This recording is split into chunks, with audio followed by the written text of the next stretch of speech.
Ceci est un livre audio autogénéré par Google. Remerciements.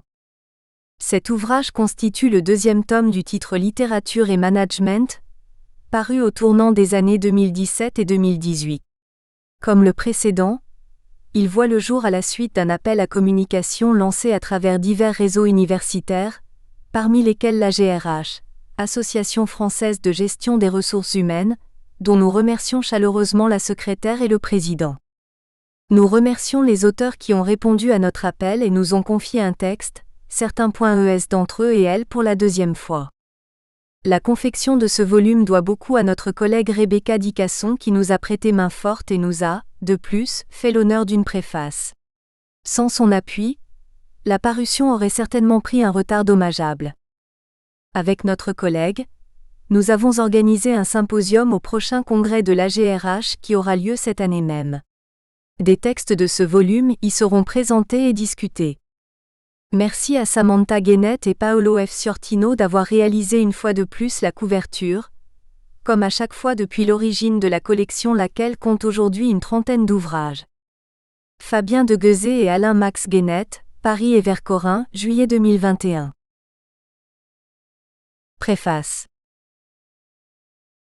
Miscellanée et res gestae. Correspondance, alluvions et entrelacs littéraires et managériaux. Rebecca Dicasson. La grandeur de l'art véritable, c'est de retrouver, de ressaisir, de nous faire connaître cette réalité, de laquelle nous nous écartons de plus en plus au fur et à mesure que prend plus d'épaisseur et d'imperméabilité la connaissance conventionnelle que nous lui substituons. Proust 1927, Le temps retrouvé, volume 2, page 48, édition Gallimard.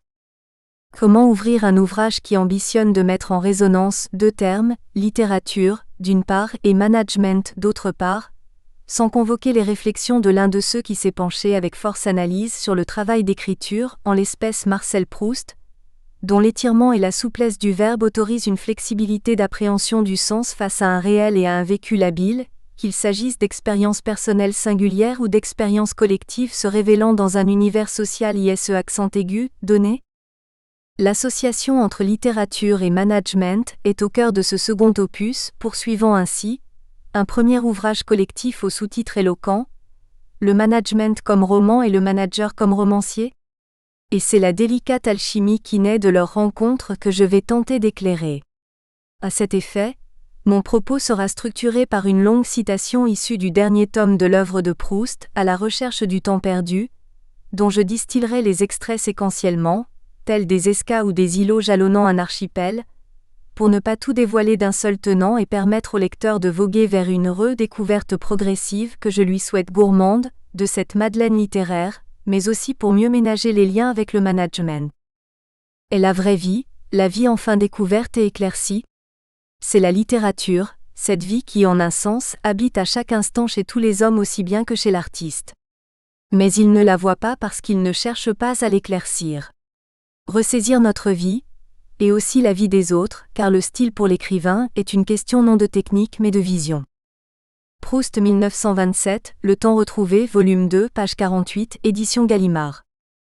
Comme le dit si bien Proust, la littérature offre une fenêtre unique sur un sens trop souvent perdu de vue par celles et ceux qui en sont à l'origine, emport accent aigu.es, dans leur action, sans possibilité d'accéder à ce sens, de s'en imprégner et de s'en nourrir. La subtile combinatoire de la mise en récit de l'histoire développée et du cadre spatio-temporel dans lequel elle s'inscrit, la diégèse, pour reprendre Gérard Genette, avec le regard de l'écrivain, du narrateur extérieur ou narrateur-héros, voire de l'écrivain-narrateur, substantialise les expériences, y compris celles qui se créent ou se cristallisent dans les organisations et ou en lien avec le travail. De facto, la littérature nous donne accès à des réalités qui peuvent être d'un abord complexes. Par une approche éminemment située, contextualisée et qui laisse, tour à tour, place à la subjectivité ou à une rigueur observationnelle factuelle, la littérature contribue ainsi, de façon unique, à la construction de sens, mais aussi à la mise en lumière des tensions entre la figure du manager et le contexte organisationnel dans lequel il évolue, des tensions entre intériorité, organisation S et action collective. En d'autres termes, EN s'associant au management, la littérature apporte un élargissement, un supplément d'interprétation à la gestion et à ses praticiens, de Guezet et Guénette, 2017 page 12.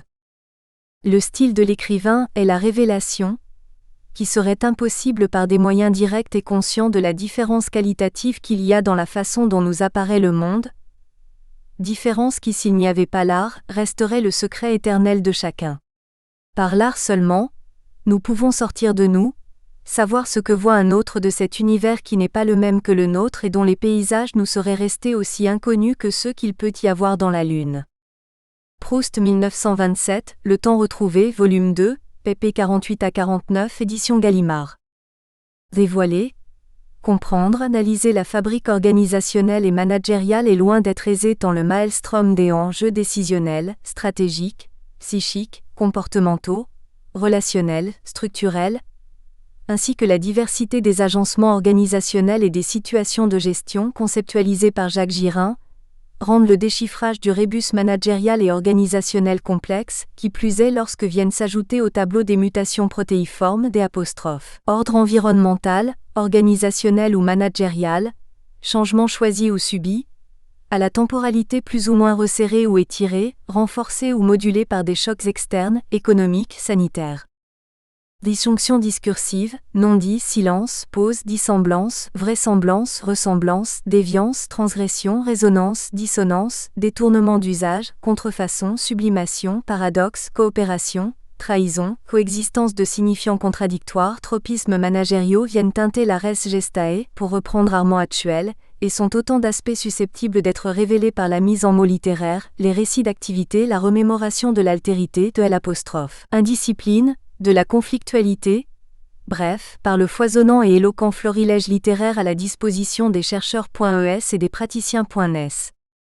Grâce à l'art, au lieu de voir un seul monde, le nôtre, nous le voyons se multiplier et autant qu'il y a des artistes originaux, autant nous avons de mondes à notre disposition, plus différents les uns des autres que ceux qui roulent dans l'infini.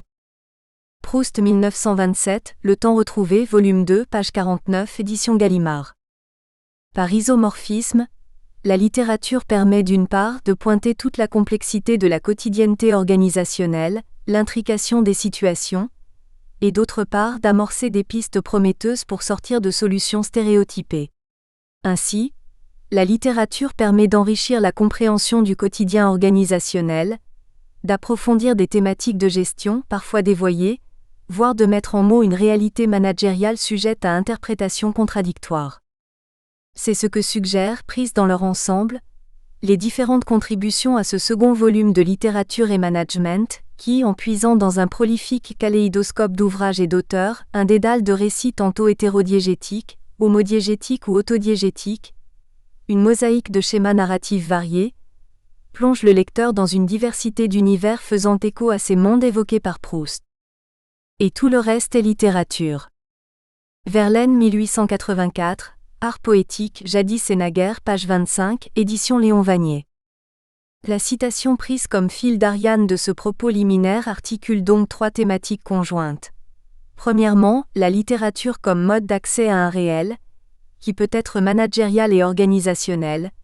Deuxièmement, la révélation autorisée et facilitée par la médiation artistique, littéraire, en l'espèce, grâce à laquelle il est possible de revisiter, entre autres, les schèmes organisationnels et managériaux et enfin, la pluralité des perspectives émanant du répertoire littéraire qui est s'apostrophe, offre à tout un chacun, particulièrement pour les questions de management.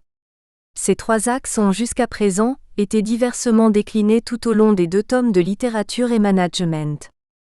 Une piste pour de futures réflexions réside dans la poursuite de l'analyse du lien entre la littérature, le travail et son organisation, en continuant d'aller au cœur des récits de l'intérieur, tels l'établi de Linard, les tribulations d'une caissière de Sam, zone de mort de Yonnet, etc. Autodiégétique ou non, rapportés par des écrivains narrateurs qui ont été eux-mêmes directement immergés dans une réalité organisationnelle particulière, que ce soit parce qu'ils relatent leur propre vécu au sein des organisations spécifiques, et ou parce qu'ils ont observé les organisations de l'intérieur pour des raisons de recherche, d'enquête, voire pour des raisons plus personnelles. Clairement, le corpus myriadaire à l'endroit de la littérature et du travail, voire des organisations, n'a pas fini de livrer tout son potentiel et les déclinaisons à venir seront nul doute, source de nouvelles fertilisations croisées. Ce qui a été semé dans le premier opus et a germé dans le second, ne demande qu'à fleurir les pages de nouveaux ouvrages. Regard croisé introductif. Non, les managers ne haïssent pas la littérature. Fabien de Guezé. Un discours peut être facile, mais en tout cas répandu, fait courir la rumeur d'une haine de la littérature chez les managers. Plus précisément, en fait, ce discours classerait les managers en deux catégories. D'abord ceux qui détestent la littérature, car ses principes de subjectivité, d'inutilité et d'esthétisme s'opposeraient à la rationalité froide et efficace qui sous-tendrait la gestion. Ensuite, ceux qui ignorent la littérature soit parce qu'ils n'ont pas le temps de s'y consacrer, soit parce qu'ils seraient par choix ou par nature des rustos sans culture. Le propos de ce second tome de Littérature et Management pourrait être, entre autres, d'interroger ce postulat de la haine managériale pour la littérature. On aurait pu déjà le faire, simplement et empiriquement, en vérifiant par sondage ou interview si cette haine est avérée. Peut-être serions-nous surpris par les références littéraires des managers. En tout cas, il n'est pas du tout évident que ces derniers soient fermés à la littérature. Bien évidemment, la frénésie quelquefois exagérée de leurs agendas ne leur laisse pas toujours assez de temps pour s'adonner à la lecture. Mais cela ne veut pas nécessairement dire qu'ils méprisent ou haïssent la littérature. Comme si le fait de ne pas beaucoup boire traduit nécessairement la haine du vin. Dans ce second tome comme dans le premier, de nombreux exemples de littérature mobilisée par le management ont montré que les cadres d'entreprise ont bien souvent un fond de culture littéraire qui remonte facilement à leur bouche quand ils évoquent leur travail, même si quelquefois, la littérature concernée n'est pas la plus classique. Le village d'Astérix, Dilbert ou le petit Nicolas sont bien souvent utilisés pour parler des situations de travail.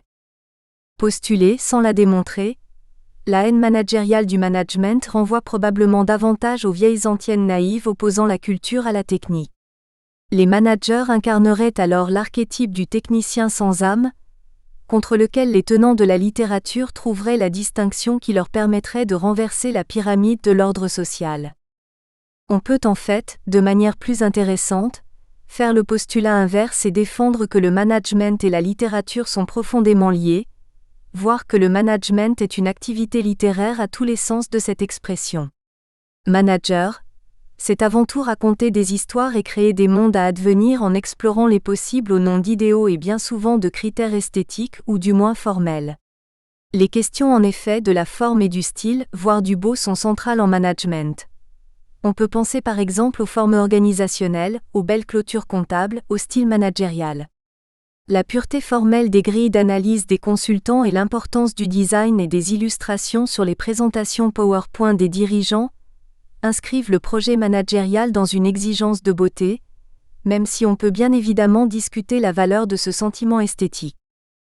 Si l'on accepte de poser cette profonde interconnexion entre management et littérature, on peut alors réfléchir à une transformation de notre rapport au manager et peut-être, plus pratiquement, à l'évolution de la formation de ce dernier, voire à son évaluation en les reliant aux pratiques littéraires sur ces sujets.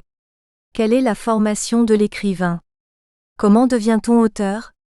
Existe-t-il des techniques à maîtriser ? Etc.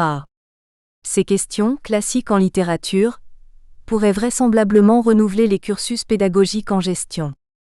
Concernant l'évaluation des managers, celle-ci est, on le sait, très problématique. Comment évaluer un manager dont l'action est indirecte ? Le manager est celui qui fait faire, c'est-à-dire qui crée les conditions pour que ses équipes fassent.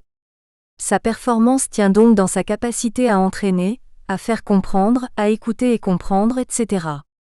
Ce qui semble difficilement observable, voire mesurable.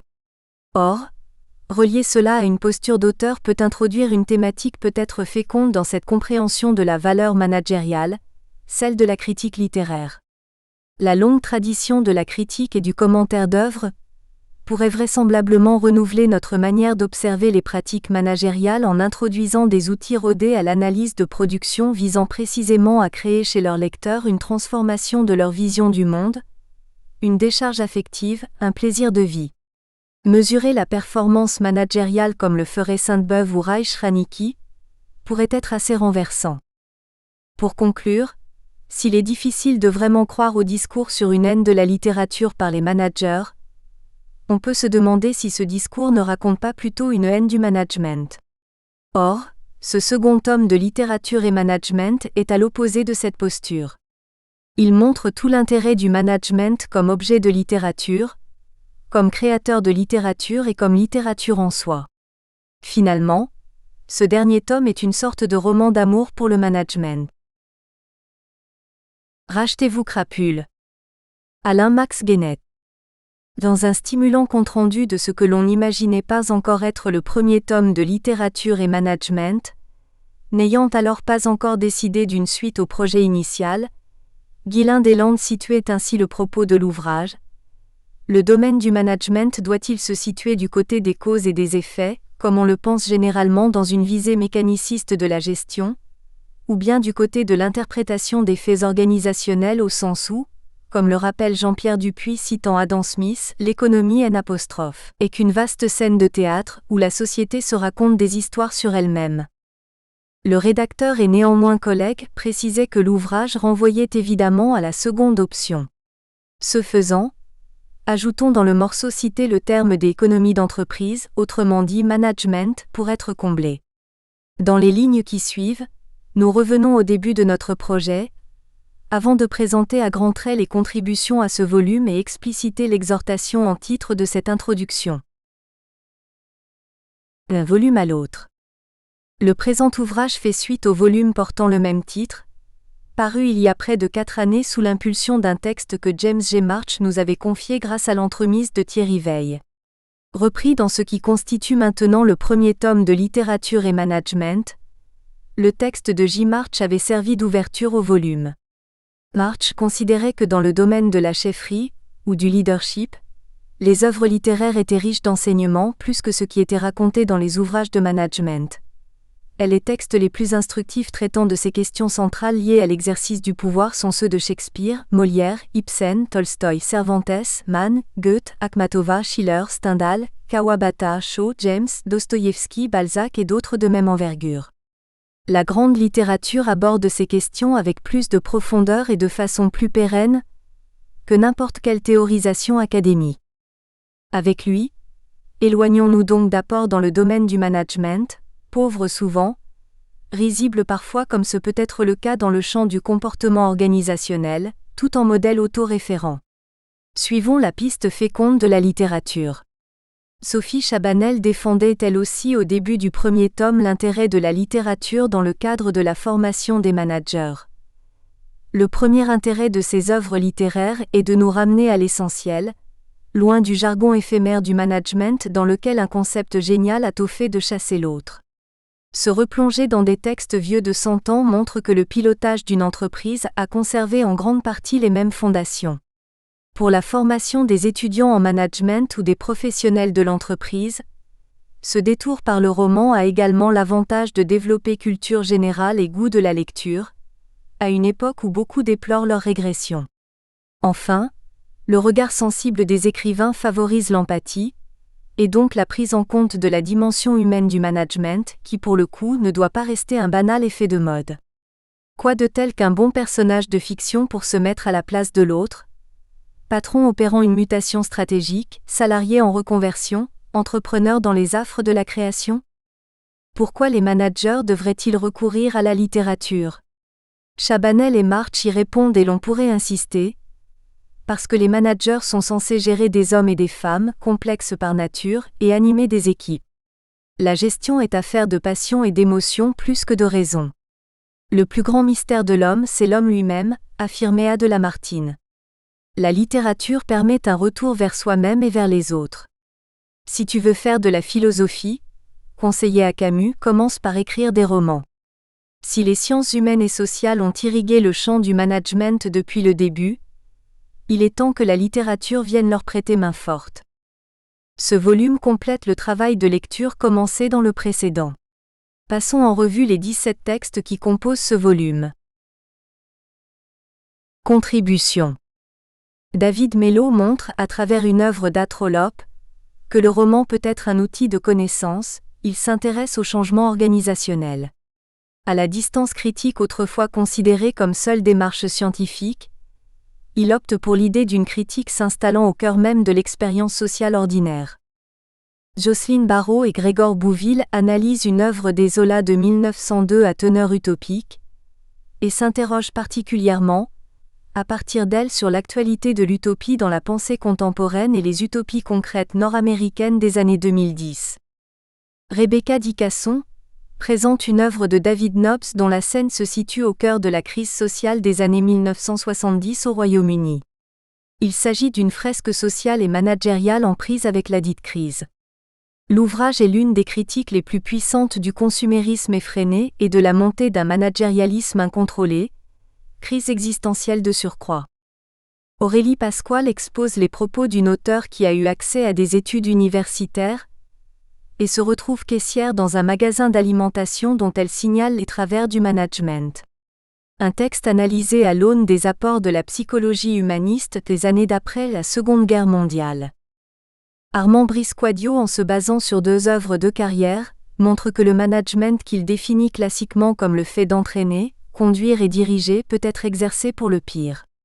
Les œuvres convoquées mettant en scène des anti-héros, ayant cependant des compétences managériales avérées. Mohamed Bayat s'intéresse à l'acte créatif considéré comme nécessaire pour impulser la remise en cause des règles et institutions établies. Il s'appuie sur le travail du romancier biographe Plutarque, né au début de notre ère à travers l'ouvrage « Vie parallèle de grands hommes de l'Antiquité ». Louis Durive, tenant du courant de l'ergologie, considère comme les ergonomes que le travail se prête à une double lecture. Réalisation d'une tâche conçue à l'avance d'une part, et moment de vie avec sa part d'incertitude d'autre part. Il met en scène des situations concrètes en un florilège de récits d'activité. Dominique Pécaud rapporte la vie et au travail de l'ouvrier d'usine Conrad Johnson, malheureux héros d'un roman de Folke Friedel. La question est posée de l'indépendance d'esprit dans le travail d'usine dans la première moitié du XXe siècle, également dans la vie sociale. L'œuvre explore indirectement la question de la créativité et de son impossibilité. Anne-Marie Picard met en évidence que dans l'organisation du travail et le management actuel, l'homme n'est plus qu'un nombre. Elle aborde les conséquences de ce moment catastrophique à travers divers ouvrages troublants et dérangeants de véracité, où le manager est vu comme maladivement ambivalent, dissemblance, mettant en péril la santé et la vie des autres. Éric Lehmann propose une nouvelle roborative, tandis que Martine Brasseur et ses collègues exposent le résultat d'une démarche de gestion collective du stress au travail en un poème. Ewan Wari, Aurélie Dudésert et Nathalie Mitev estiment que la bande dessinée est partie prenante de la littérature et qu'elle peut être un outil particulièrement pertinent pour analyser le fonctionnement des organisations. La BD Astérix le Gaulois leur a servi dans le cadre d'une recherche-intervention. Manal Webi Sleiman, Adèle Aloui et Elena Karjalainen s'intéressent à l'analyse du discours de la RSE, responsabilité sociale en entreprise. S'appuyant sur la théorie des actes de langage d'Austin et de Searle, leur contribution vise à montrer la valeur ajoutée que les sciences du langage, la théorie de l'esthétique de réception et notamment le champ de l'analyse du discours peuvent apporter à l'étude de la mobilisation du concept de RSE. Silna Borté s'intéresse au manga, et plus particulièrement à Naruto. Elle s'efforce de comprendre quels effets en matière d'attitude ou de comportement est susceptible d'avoir ce manga. À l'aune des leçons ressortant du dit manga, elle appréhende diverses questions de management au crible de la morale aristotélicienne reconsidérée par le philosophe MacIntyre. Michel Dion s'attache à mettre en évidence la compassion dans la vie organisationnelle à travers les œuvres littéraires de C. Brontë et de L. Tolstoï, qui ont des positions semblables en termes d'intériorité et de relation avec les autres. Leurs points de vue diffèrent cependant en matière de conception du religieux et du politique, ce que l'auteur décortique avec finesse et précision. Sandrine Schönenberger met en opposition 2 genres littéraires. D'un côté la dystopie comme une métaphore des méthodes managériales autoritaires et leurs travers négatifs, convoquant des œuvres de S. Collins et de M. Hartwood, et d'un autre côté, le genre fantasy ou la présence de leaders authentiques tels Gandalf dans l'œuvre de J.R.R. Tolkien ou Dumbledore dans celle de J.K. Rowling. Deux styles de management forcément opposés.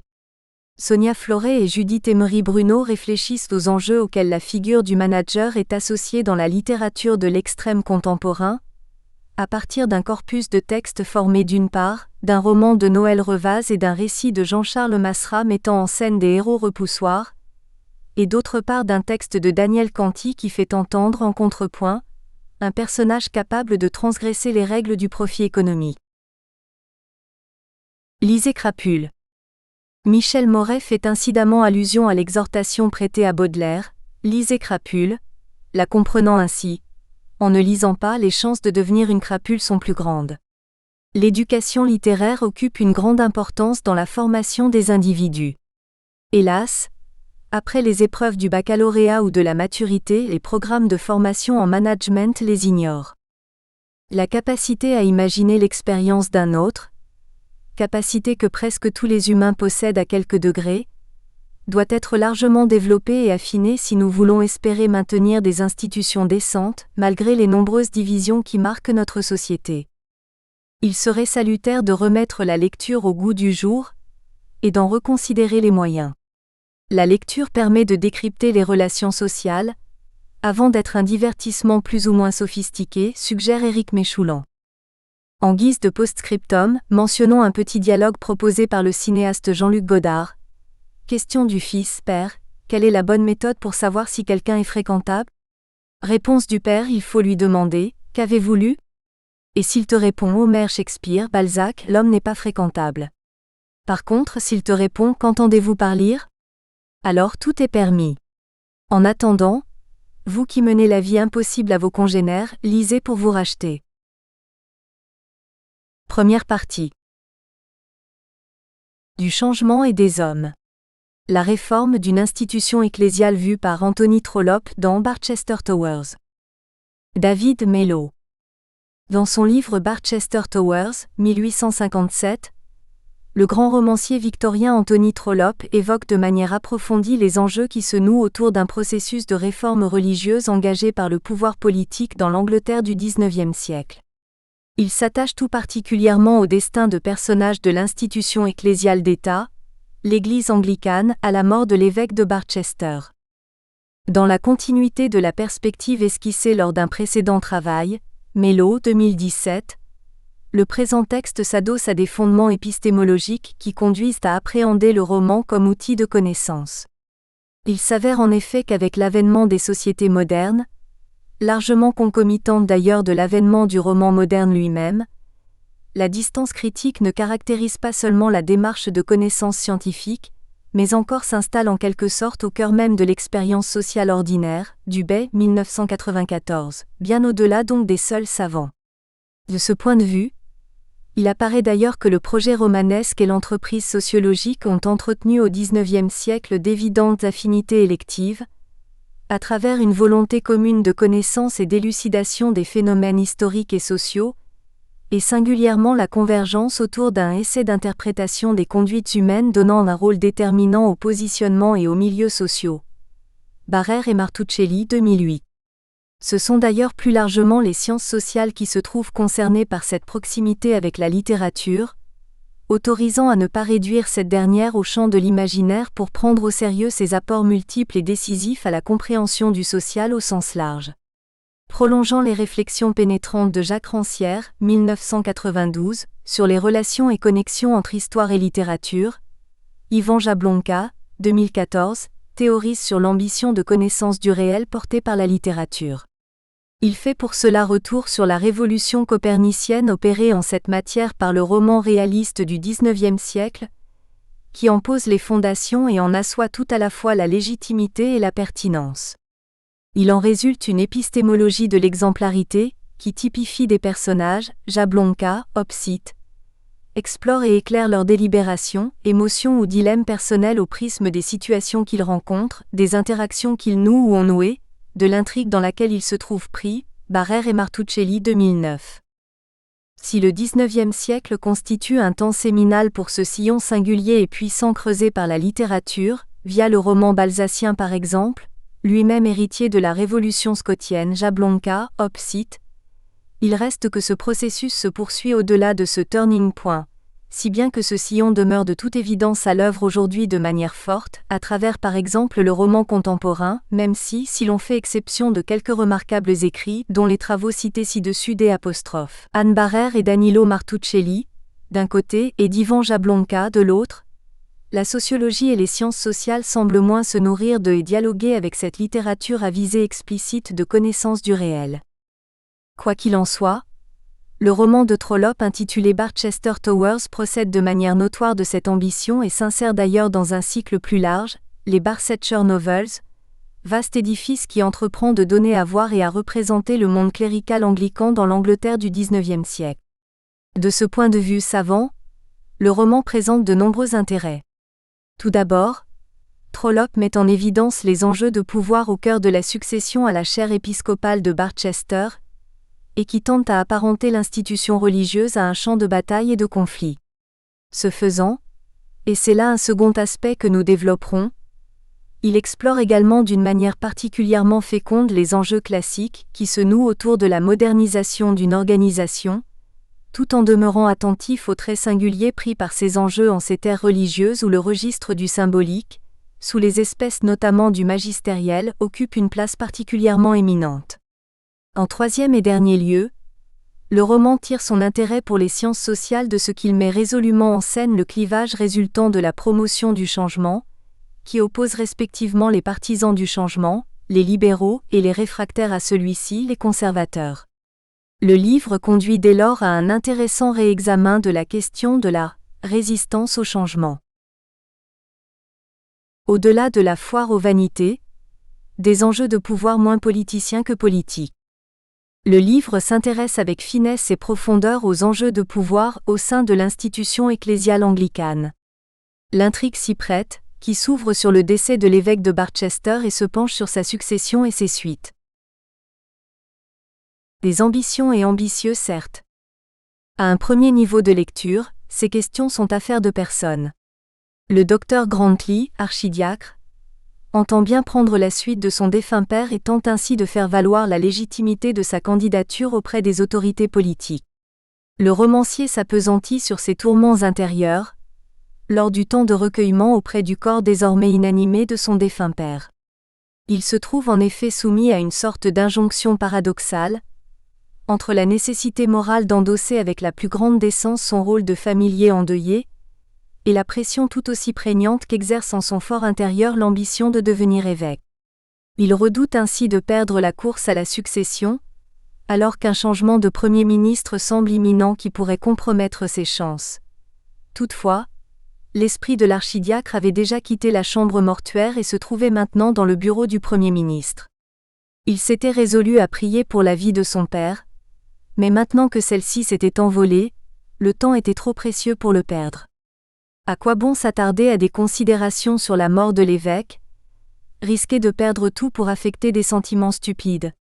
Au terme de ce dilemme, il décide d'hâter le cours des événements, non sans laisser plutôt interdit son beau-père, chargé d'expédier une missive annonçant la mort de l'évêque. Mais le changement de cabinet qu'il redoutait tant est entre-temps intervenu, fatal pour ses aspirations et rendant soudain vain tout à la fois ses tourments et sa hâte. Les nouveaux maîtres du pouvoir politique, d'obédience libérale, choisissent en effet de promouvoir un autre individu ambitieux, proche de leur camp, le docteur Proudie. Il résulte de cet épisode initial de la compétition pour la succession de l'évêque, un conflit entre ces deux figures. Le roman s'attache à le décrire dans ses rebondissements multiples, sans omettre d'ailleurs de relater d'autres conflits de personnes, de second rang par rapport à cette intrigue première, mais qui souvent en dérivent, par exemple les rivalités suscitées par l'accès à la direction de l'hospice de Hiram, avec comme figure de proue Mr. Slop, le chapelain du nouvel évêque, et Mr. Harding, beau-père du candidat malheureux à la charge épiscopale, le docteur Grantley, et ayant d'ailleurs dirigé le dit hospice dans le passé. De prime abord, donc, le roman s'attache à narrer le théâtre des ambitions personnelles qui se déploient autour de l'enjeu du pouvoir épiscopal et de ses multiples enjeux réfractés, plus ou moins grands. Mais des luttes idéologiques en réalité. Toutefois, à un second et plus fondamental niveau de lecture, il apparaît que les enjeux de pouvoir ne sont pas réductibles, tant s'en faut, au jeu débridé des appétits individuels. Ils mettent en réalité aux prises des conflits relatifs à la définition des grandes orientations de l'Église elle-même. C'est ainsi que, loin de se cantonner à des enjeux de personnes et de caractère, les conflits qui résultent de l'enjeu du pouvoir épiscopal, de sa succession, de son accès et de son maintien, mettent plus fondamentalement en jeu le problème du changement de l'institution ecclésiale. Le livre permet ainsi de sensibiliser au dépassement de la lecture immédiate, hyper-personnalisée, des relations de pouvoir, au profit d'une lecture plus savante replaçant les acteurs individuels et collectifs dans des contextes d'action et des logiques organisationnelles. Où l'on s'éloigne de l'image commune de la foire aux vanités, du spectacle ordinaire des égoïsmes, des jalousies, des frustrations et des ressentiments individuels, du petit théâtre de la compétition politicienne pour l'accès aux ressources de pouvoir. Dès lors, si le pouvoir prend sous la plume de Trollope un tour politique, c'est moins en son sens anglo-saxon de politics, c'est-à-dire de concurrence interindividuelle pour l'accès à des mandats et des fonctions, qu'en son sens anglo-saxon de policy, c'est-à-dire de détermination des orientations collectives. Les rapports de pouvoir ne consistent pas seulement en lutte interindividuelle pour l'accès à des positions matérielles. Ils se fondent plus encore dans des rapports de sens entre des acteurs individuels et collectifs porteurs de convictions, de visions et de représentations antagonistes et qui tentent de les imposer au sein d'une arène symbolique. Ici, le pouvoir ecclésial obéit à des lois de fonctionnement qui sont celles du champ religieux au sens de Pierre Bourdieu dans le célèbre article qu'il a consacré à ce sujet, 1971. Les relations de transaction qui s'établissent sur la base d'intérêts différents entre les spécialistes et les laïcs, et les relations de concurrence qui opposent les différents spécialistes à l'intérieur du champ religieux constituent le principe de la dynamique du champ religieux et par là, des transformations de L'. Idéologie religieuse. L'espace religieux se présente moins comme un terrain de concurrence entre ambitieux que comme un véritable théâtre d'opération, un champ de bataille en quelque sorte, au sein duquel s'affrontent des experts, historiquement des clercs, autour du contrôle de tout ce qui façonne L'. Idéologie religieuse, croyances, règles éthiques et morales, conventions organisationnelles, etc. Les conflits interpersonnels recouvrent en réalité des conflits idéologiques, non pas au sens de fausse conscience donné à ce terme par Karl Marx, mais au sens d'une vision socialement située de l'historicité d'un système social donné, Touraine 1973. C'est-à-dire des orientations générales du dit système social comme ensemble humain. Loin de n'être qu'un ordre fonctionnel, l'Église anglicane gagne à être résiduée dans la trame des conflits qui la traversent et qui mettent aux prises des acteurs collectifs antagonistes. Ceux-ci tentent d'apparaître comme faisant corps avec l'historicité et de s'approprier le monopole du modèle culturel sous-tendant le gouvernement de l'institution ecclésiale. Le roman foisonne d'illustrations de ces oppositions doctrinales. Elle concerne par exemple le respect et l'observance du sabbat. Dès son entrée en fonction, le nouveau chapelain, Mr. Slope, s'émeut ainsi auprès de l'archidiacre, le docteur Grantley, rival malheureux de son maître, l'évêque nouvellement nommé du diocèse, du manque d'observance du sabbat au sein du Barsetshire. « Je crains qu'on ne voyage beaucoup ici le jour du sabbat, dit-il. En consultant le Bradshaw, je vois qu'il y a 3 trains à l'arrivée et 3 trains au départ tous les sabbats. Ne serait-il pas possible de faire quelque chose pour inciter la compagnie à les retirer ? Son adversaire dans cette controverse doctrinale, qui ne peut manquer d'y déceler une mise en cause de la politique menée par son père, l'évêque défunt et avec lui une critique des positions de l'ensemble de son camp, ne lui répond pas frontalement, afin d'éviter une véritable joute. Il lui objecte tout de même, non sans une pointe d'ironie, la réalité de la séparation des sphères économiques et religieuses respectivement, caractéristique de la division du travail et du pluralisme des sociétés modernes, Walser, 1997-1983. N'étant pas directeur, je ne sais pas vraiment. Mais je dirais que si l'on arrive à supprimer les passagers, la compagnie supprimera les trains, répondit le docteur. Ce n'est qu'une question de bénéfice. Les conflits doctrinaux sont également susceptibles de toucher à la dramaturgie et l'esthétique des rites, ou encore à l'exercice de l'autorité. Le docteur Proudy abolirait pompe et cérémonie. Le docteur Grantley se sentait donc soudain obligé de les multiplier. Le docteur Proudy consentirait à priver l'Église de toute autorité collective. Le docteur Grantley serait par conséquent en faveur de redonner au synode ses pouvoirs et tous ses anciens privilèges. La lutte idéologique est de surcroît enchâssée dans des rapports sociaux plus larges où se joue sentiment de l'honneur, expression du mépris, etc. À maints égards, le conflit doctrinal recouvre une lutte de classe ou pour le dire autrement de strates, et la vive. En témoigne le mépris social qui nourrit la ferme opposition de l'archidiacre, le docteur Grantley, à la doctrine professée par ses adversaires. Mais l'archidiacre commença à songer à de vigoureuses mesures d'opposition absolue. Le docteur Proudy et son équipe appartenaient à la faction la plus basse qui se pût imaginer dans l'Église d'Angleterre, et il lui incombait donc, à lui, le docteur Grantley, de se montrer de la plus haute Église.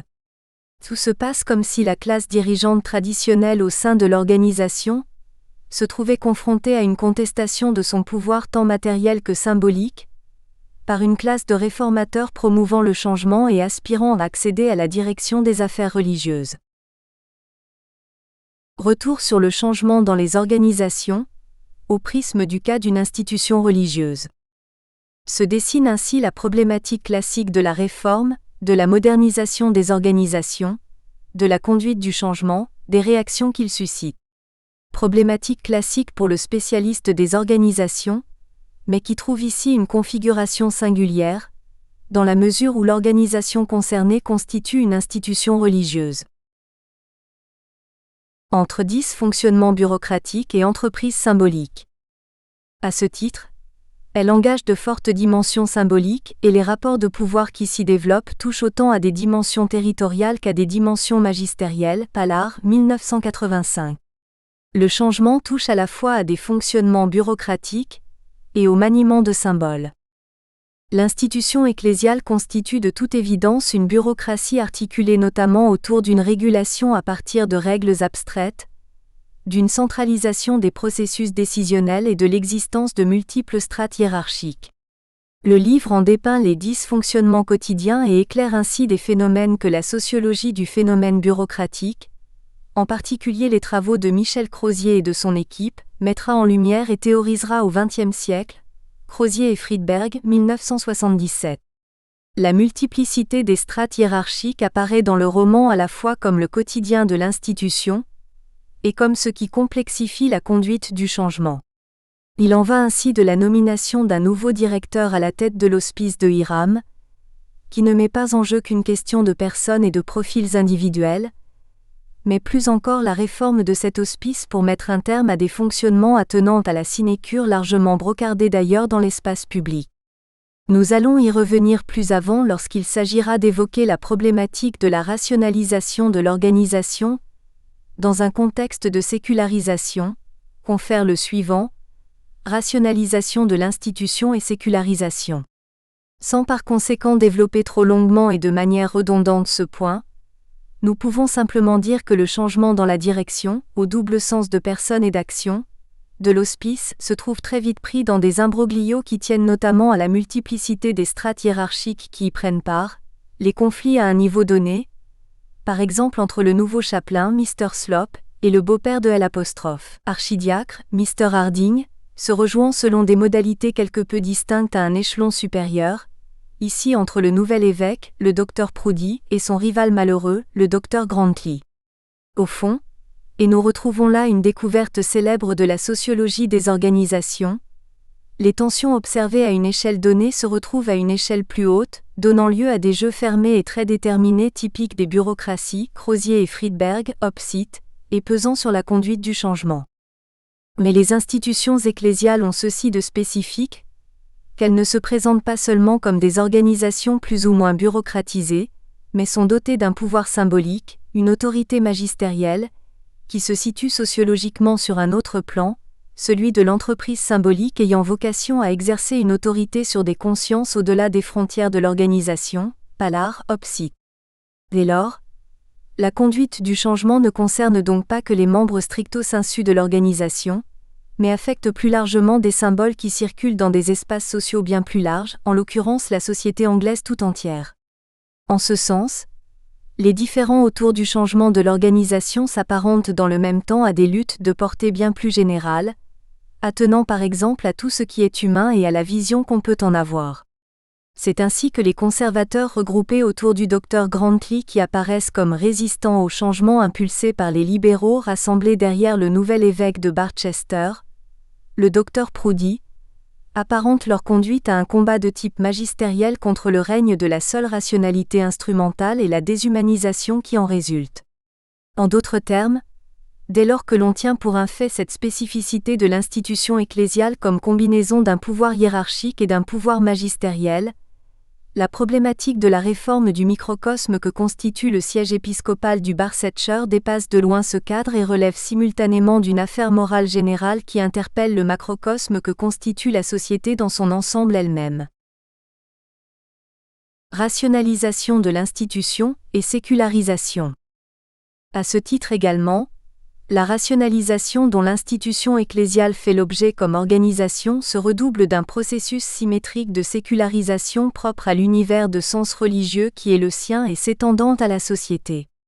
Les réformateurs se veulent ainsi des modernisateurs qui se débattent contre les archaïsmes, contre les inutiles rebuts des siècles passés, contre en réalité ce qui fait obstacle à la rationalité, notamment certaines traditions et les partisans de leur conservation. Le conflit doctrinal se trouve en quelque sorte dénié comme tel par les modernisateurs dont le discours du changement s'apparente dans ces conditions à une utopie, Touraine, opsite, au sens où il assimile l'opposition à laquelle il se heurte non pas à un camp adverse porteur d'une autre idéologie, mais à un simple obstacle à la course naturelle du changement. Une passe d'armes entre l'un des héros des réformateurs, le nouveau chapelain Mr. Slope, et Mr. Harding, met en lumière ce point. Slope propose à Harding de retrouver la direction de l'hospice de Hiram, et les revenus qui vont avec cette charge, mais sous condition d'un travail plus effectif, loin de la relative oisiveté et sinécure d'antan. C'est avec l'assurance un brin condescendante du rationalisateur adossé à la promotion d'un changement en forme d'ordre naturel et inéluctable des choses, de véritable lame de fond, que Mr. Slope formule de manière quelque peu édifiante ce souci d'une gestion plus rationnelle des affaires religieuses. Vous devez savoir, Mr. Harding, que beaucoup de choses ont changé à Barchester. Il poursuit, et pas seulement à Barchester, Mr. Harding, mais partout. Ce n'est pas uniquement à Barchester qu'un homme nouveau applique de nouvelles mesures, et se débarrasse des inutiles rebuts des siècles passés. La même chose se produit dans tout le pays. On exige maintenant de tout homme qu'il travaille en échange de son salaire. Et ceux qui doivent surveiller l'exécution du travail et le paiement des salaires sont tenus de veiller à l'application de cette règle. Mr. Harding, on a maintenant besoin d'hommes nouveaux, et il y en a qui se présentent dans l'Église et dans d'autres professions.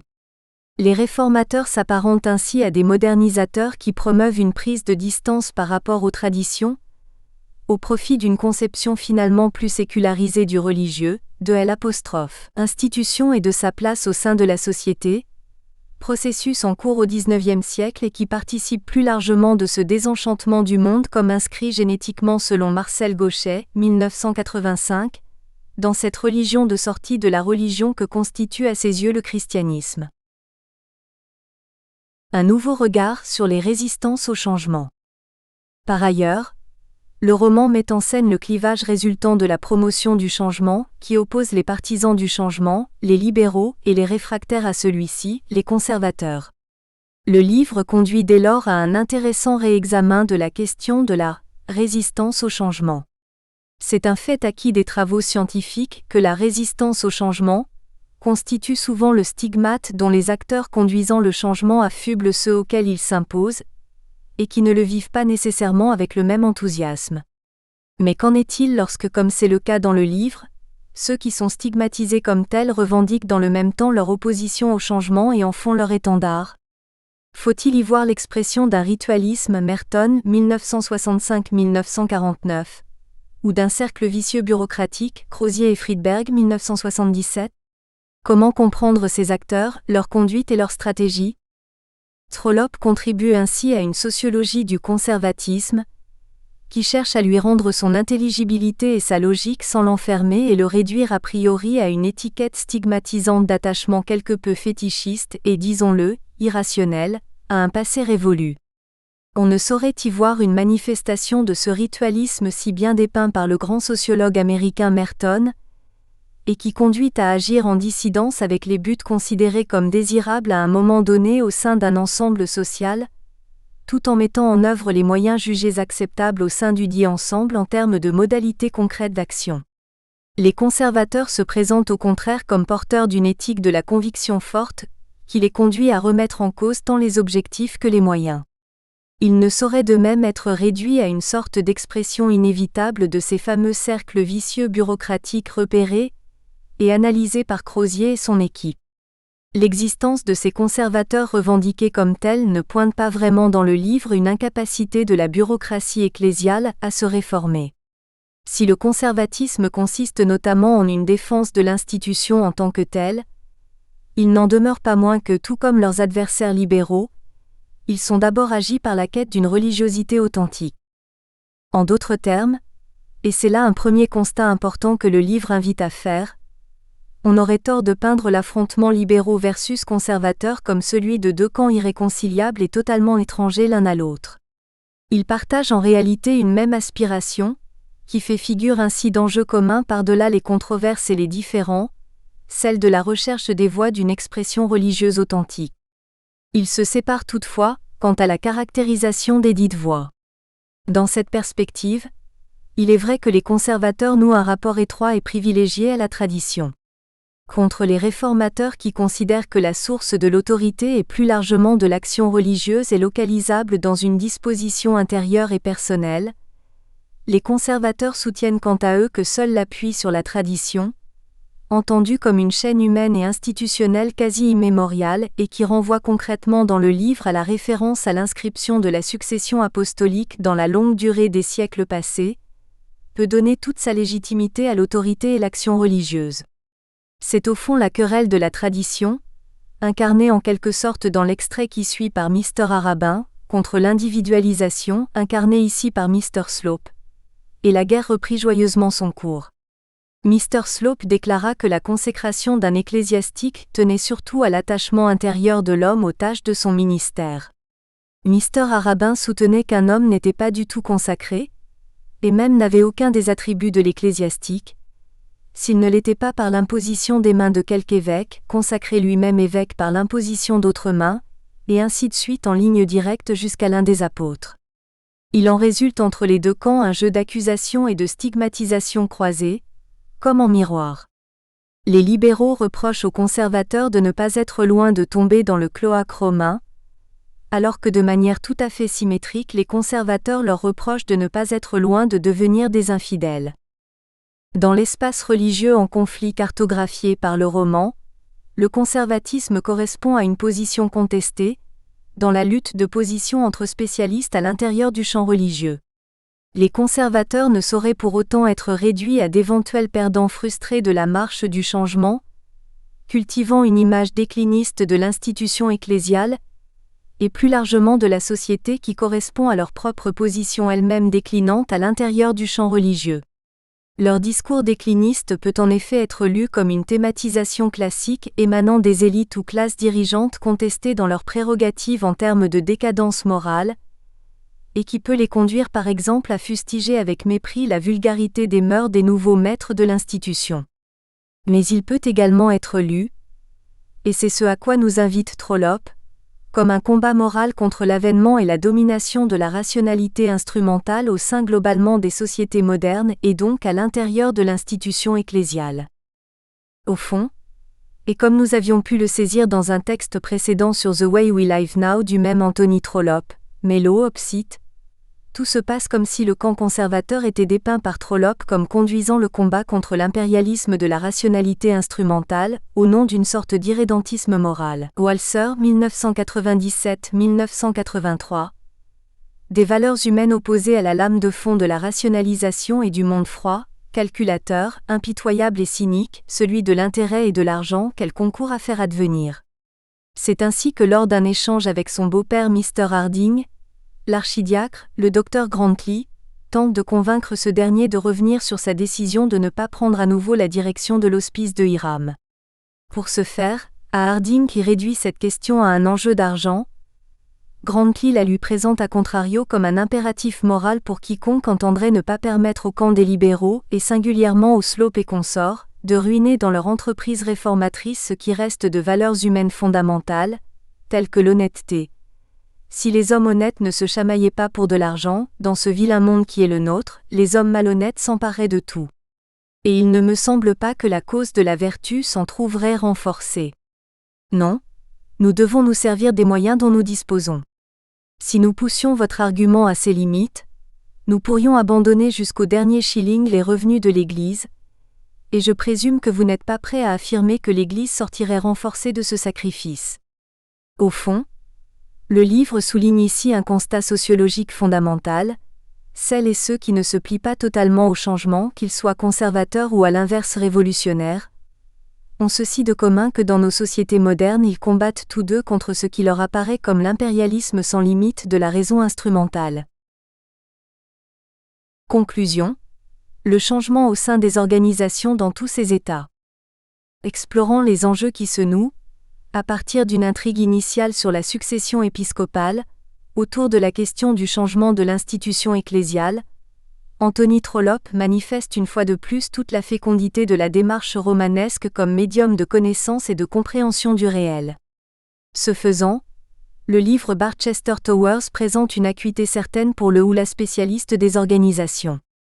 D'une part, il met en lumière des mécanismes et processus familiers de la littérature scientifique, via par exemple une invitation au nécessaire dépassement d'une lecture personnalisante des enjeux de pouvoir, i.e. à partir d'une anthropologie implicite de la nature humaine en termes d'ambitions individuelles, de recherche de l'intérêt égoïste, etc. Mais là n'est pas la seule acuité de ce livre pour nous. D'autre part, en effet, il permet de déplacer et d'élargir le regard sur le changement au sein des organisations à l'appui de l'étude d'un cas rarement investigué, celui d'une bureaucratie religieuse, Weber 2006 1910 à 1920. Ce détour par le monde social tout à la fois commun et singulier que constitue à l'évidence une institution ecclésiale, se révèle d'autant plus fructueux qu'en permettant l'abordage de la problématique du changement en des mondes, des situations et des états organisationnels relativement originaux, il concourt à attirer l'attention scientifique sur deux objets qui n'ont pas toujours la place qui devrait leur revenir dans les travaux et questionnements scientifiques sur ces sujets. Tout d'abord, le roman de Trollope éclaire à nouveau frais l'importance des dimensions symboliques dans la compréhension des dynamiques organisationnelles. Par ailleurs, il souligne l'importance de resituer le changement à l'œuvre au sein de l'organisation considérée à l'intérieur d'un espace social plus large et général, où se trouvent également à l'œuvre les enjeux, controverses et conflits internes à l'organisation. Dans l'espèce, Barchester Towers met en lumière un enjeu central du changement, qui se confond partiellement avec un processus d'individualisation, entendu comme la projection sur le devant de la scène religieuse de l'individu, de ses dispositions intérieures, de sa foi, de son autonomie et de sa responsabilité, processus qui est plus largement à l'œuvre au sein des sociétés modernes et singulièrement plus près de nous depuis quelques décennies, central au sein du monde du travail, Mello 2019. La mise en scène d'un manager fourriériste dans Travail 1901, roman utopique d'Émile Zola. Jocelyne Barrault et Grégoire Bouville. Après avoir consacré son œuvre à une analyse fouillée des réalités de la fin du XIXe siècle dans sa fresque romanesque Les Rougon-Macquart, Zola annonce qu'il veut s'intéresser au monde de demain tel qu'il le rêve. La trilogie sera la conclusion naturelle de toute mon œuvre. Après la longue consultation de la réalité, un prolongement dans demain et d'une façon lyrique, mon amour de la force et de la santé, de la fécondité et du travail, mon besoin de vérité et de justice éclatant enfin. J'ouvre le siècle de demain. Tout cela basé sur la science, TP1 page 376-489. D'après Henri Mitterrand, 1998 page 216, Zola y livre une triple bataille pour la fécondité familiale et nationale, pour la fraternité sociale et pour l'instruction du peuple. Les trois volets sont solidaires, dans une vision d'ensemble de la société française du présent et de l'avenir. Le roman Travail, issu de cette trilogie et publié en 1901, peut apparaître mièvre. Cependant Zola y défend une thèse. La réorganisation du travail, selon la doctrine de Fourier, permettrait de créer progressivement une cité de solidarité, une société dans laquelle le bonheur de tous serait assuré. Dans Travail, Zola met en scène Luc Froment, un manager fourriériste, héros du roman. Celui-ci réorganise le travail dans l'aciérie de la Crècherie et transforme progressivement la misérable ville de Beauclerc en une cité solidaire ou fraternelle. L'intérêt de ce roman est qu'il interroge indirectement la place de l'utopie au travail dans le management et le rôle primordial du manager dans sa mise en œuvre. Ce roman se veut un hosanna au travail, dans la tradition fourriériste. 1. Zola emprunte en effet beaucoup, mais seulement en partie à la doctrine fourriériste, censée inspirer Luc. 2. Quelle est l'actualité de l'utopie ? Ainsi illustrée par Zola en 1902, dans la pensée utopiste contemporaine et dans les utopies concrètes nord-américaines des années 2010. 3. Luc Froment, manager d'une usine fraternelle et fondateur d'une cité de solidarité. Luc Froment va accomplir une mission dont il se sentait gros, travail page 13, par amour pour Josine, une jeune ouvrière. Confronté à la misère des ouvriers de Beauclerc, Luc voit dans le modèle fourriériste un moyen de repenser la société et la place du travail dans celle-ci. Il entreprend de remettre le travail à l'honneur, en prenant la direction de l'aciérie possédée par son ami Jordan. Avant de décrire les étapes et les aléas de la réalisation de l'utopie de Luc et de Zola, nous présentons les acteurs du roman et situons le lieu et le temps de l'action. Luc Froment, un humaniste confronté à un désastre social. Les acteurs. Zola campe ses 4 principaux personnages. Luc, le manager, héros du roman, Jordan, le propriétaire de l'aciérie, la crècherie, mais surtout le savant, Bonner, maître pudeleur, le héros ouvrier que Zola veut presque aussi grand que Luc, TP1 page 145-489e, et enfin Josine, l'ouvrière misérable. Tous les autres personnages, même secondaires, sont présentés précisément, leur caractère, leur physique, leurs histoires, leurs idéologies, leurs familles. On pourrait en dire autant des descriptions de paysages et des détails techniques, fournis par Zola, qui relèvent d'une enquête de terrain de nature sociologique et ethnographique sur les lieux qui fourniront les cadres principaux du roman. Lombroso 2017 page 79. On retrouve ici le chef de file du courant naturaliste, celui qui fait entrer une forme d'enquête immersive dans le roman. Lombroso 2017 page 81. Luc, un manager humaniste. Luc vit depuis 4 ans dans un faubourg misérable de Paris, une expérience qui le marquera tout au long de sa vie. Que de drames il avait vu, que de douleurs il avait tenté vainement d'apaiser. Travail, page 11. Cette conscience sociale s'aiguise au fil de ses expériences professionnelles dans les métiers manuels. En dehors de ses études spéciales d'ingénieur, il était tailleur de pierre, architecte-constructeur, bâtisseur de maisons. Il aimait à faire des journées dans les grands chantiers parisiens. Travail, page 13. Il réfléchit aux transformations futures à apporter au travail, à son organisation et à son rôle dans la société. Le travail. Qui donc le relèverait ? Qui donc le réorganiserait selon la loi naturelle de vérité et d'équité, pour lui rendre son rôle de toute puissance noble et régulatrice en ce monde, et pour que les richesses de la terre fussent justement réparties, réalisant enfin le bonheur dû à tous les hommes. Travail, page 12. Par l'intermédiaire de Luc, c'est Zola qui s'exprime. Comme le note Reversi 2011 page 4, Zola manifeste ainsi l'ambition de s'inscrire dans le courant du romantisme humanitaire qui a nourri sa formation et poursuit sans nul doute le rêve de remplacer Hugo. Au fil de son roman, Zola affine la figure de Luc en la rapprochant de l'idéal type du leader transformationnel, Bass et Ridjo 2006. Cette figure du leader se construit en opposition à celle du manager, à la rationalité froide, technicien de la mécanique organisationnelle principalement soucieux d'efficience à court terme, mais aussi à celle de l'ingénieur en charge d'optimiser et de résoudre les problèmes lorsqu'ils se présentent, avec peu d'intérêt pour les comportements émotionnels et relationnels. De Rosario et Pesqueux 2018 page 10. Zola, en devançant d'un siècle les études sur le leadership, construit le personnage de Luc comme un leader incarnant une vision du futur et des valeurs qu'il fait partager par sa personnalité, ses talents exceptionnels, sa manière d'être en relation avec les autres. Il agit sur le système pour le changer en suscitant l'adhésion des individus qui le suivent volontairement, les followers, Bass et Ridjo 2006 page 3. Ainsi, inspiré par les penseurs des sciences sociales émergentes à son époque, Luc a affermi sa vision du futur.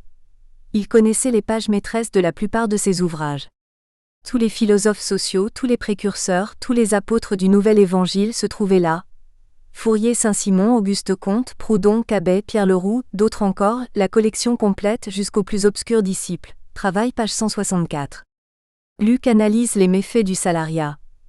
Les désastres de la grève, les cœurs et les cerveaux empoisonnés de haine, les duretés égoïstes du négoce, l'alcool devenu l'oubli nécessaire, le vol légitimé par la faim, toute la vieille société craquant sous l'amas de ses iniquités. Travail page 39. Puissamment influencé par l'ouvrage d'Hippolyte Renaud, Solidarité, synthèse de la doctrine de Fourier, Luc mûrit le projet de tenter une expérience fouriériste à la crècherie. Par sa capacité persuasive, il stimule un ensemble d'acteurs l'environnant. Bass et Ridgeau 2006. Jordan, un propriétaire savant et désintéressé. Le propriétaire actionnaire, Jordan, accepte de confier la gestion de l'aciérie et de la mine à Luc et de financer de nouveaux investissements, à condition de ne pas être dérangé dans les recherches qu'il conduit sur l'électricité. Tout ce que je vous demande, c'est de me délivrer complètement, c'est de me laisser dans mon coin travailler, achever mon œuvre, sans jamais me reparler de ces choses. Travail page 198. Bonner et Josine, un ouvrier et une ouvrière emblématiques. Luc s'allie des travailleurs eux-mêmes leaders comme Bonner, un des meilleurs ouvriers de l'usine, partisan assez net de la doctrine collectiviste. Travail page 43. Ce dernier est l'initiateur d'une grève qui a marqué durement l'aciérie l'abîme. La grève était inévitable et si elle était à refaire, je la referais. Je veux dire que de tout mon pouvoir, je pousserai les camarades à obtenir justice. Travail page 65. Enfin, Josine est l'image du peuple martyr. Elle porte dans ses flancs la nouvelle société, elle polarise l'action romanesque. Reversi 2011 page 7. Le lieu de l'action. Zola présente les destinées parallèles de deux aciéries, l'Abîme et la crècherie, situées dans une ville moyenne, Beauclerc. L'Abîme est fondé en 1823 par un ouvrier étireur, Blaise Curignon. Alors son effectif ne dépasse pas 20 ouvriers. Jérôme Curignon, fils du créateur, est capable de 10 heures de travail par jour, d'une intelligence, d'une raison, d'une volonté qui emportait les obstacles. Travail page 82. Sa réussite industrielle est complète. Il fit sortir de terre une ville, il occupa jusqu'à 1200 ouvriers, il gagna des millions. Il acheta la Gardache où régnerait luxueusement sa descendance. Travail page 83. La génération de propriétaires suivante multiplie les échecs et doit vendre l'entreprise et la propriété de la Gardache. Quand le roman commence, l'entreprise est dirigée par Delaveau, cousin de Boisgelin, lui-même mari de l'arrière-petite-fille du créateur de l'Abîme. Delaveau a convaincu Boisgelin de racheter l'Abîme et la Gardache, d'investir dans l'exploitation de l'usine et de la lui confier. Il a proposé de reconvertir la production dans les aciers fins et s'est engagé à décupler le capital. Travail page 87. Le pari est tenu. L'Abîme reprend sa place parmi les aciéries les plus prospères de la région. Travail page 88. Et Boisgelin mange l'argent que Delaveau faisait suer aux 1200 ouvriers de l'Abîme. Travail page 90. Delaveau, en patron autoritaire, admettait les caisses de secours et de retraite, mais se prononçait violemment contre les syndicats. Travail page 44. Il se croyait un parfait honnête homme, en tirant de l'entreprise qu'il dirigeait le plus de richesses possible. Travail page 45. Le fondateur de la crècherie, grand-père de Jordan, est un aristocrate, chassé par la Révolution. Il vit en Autriche, où il perd ses parents et doit gagner sa vie, ouvrier mécanicien dans une mine de fer et un haut-fourneau. À 26 ans, il revient et épouse une riche fille de la bourgeoisie. Il cherche et découvre du fer sur ses terres et construit un haut-fourneau. Il devient industriel, sans jamais réaliser de brillantes affaires. Travail page 126. Son fils a épousé la fille d'un médecin, fourriériste. Elle devint l'activité, la sagesse, la richesse de la maison. Son mari, guidé par elle, perça de nouvelles galeries de mines, reconstruisit presque le haut-fourneau. Ils gagnèrent une grosse fortune. Travail page 127. Au moment où Luc, appelé par Jordan, petit-fils du fondateur, arrive à Beauclerc, le vieil ingénieur qui dirigeait le haut-fourneau vient de mourir. Aucun investissement n'a été réalisé récemment. La mine de fer ne recèle plus que des filons de mauvaise qualité. Jordan et sa sœur, les deux héritiers de la crècherie, souhaitent consulter Luc, ingénieur polytechnicien, Avant de se résoudre à vendre le Haut-Fourneau et peut-être la mine abandonnée, à Delaveau, Travail, page 129. Zola décrit les phases de forte croissance des deux entreprises. Il ne dit pas quel fut alors le management de la crècherie, mais il souligne l'influence décisive de la mère de Jordan, sage, d'une bonté exquise. Travail, page 127, et laisse présager une absence d'âpreté au gain. Parallèlement, Jérôme Curignon développait l'abîme et préparait pour sa descendance l'avenir de domination qu'il rêvait par le travail dompté, utilisé pour la jouissance d'une élite. Travail, page 83. Le rêve de Jérôme Curignon est à l'opposé de celui de Luc et des utopistes. Le temps de l'action. L'action se situe à la reprise d'activité de l'abîme, après 2 mois de grève et après des concessions réciproques, furieusement débattues, arrachées à grand-peine. Travail, page 2. C'est le retour des ouvriers, vaincus qu'enrage leur défaite. L'usine a beaucoup souffert de l'arrêt de travail et les ouvriers sont à demi morts de faim. Travail, page 2. Ils ont retrouvé les mêmes conditions de travail.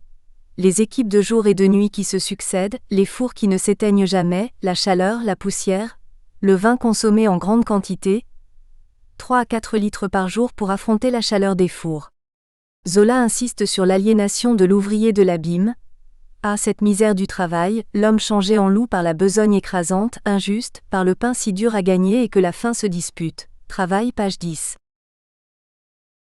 Les étapes et les aléas de la réalisation de son... Nous espérons que vous avez apprécié cet aperçu.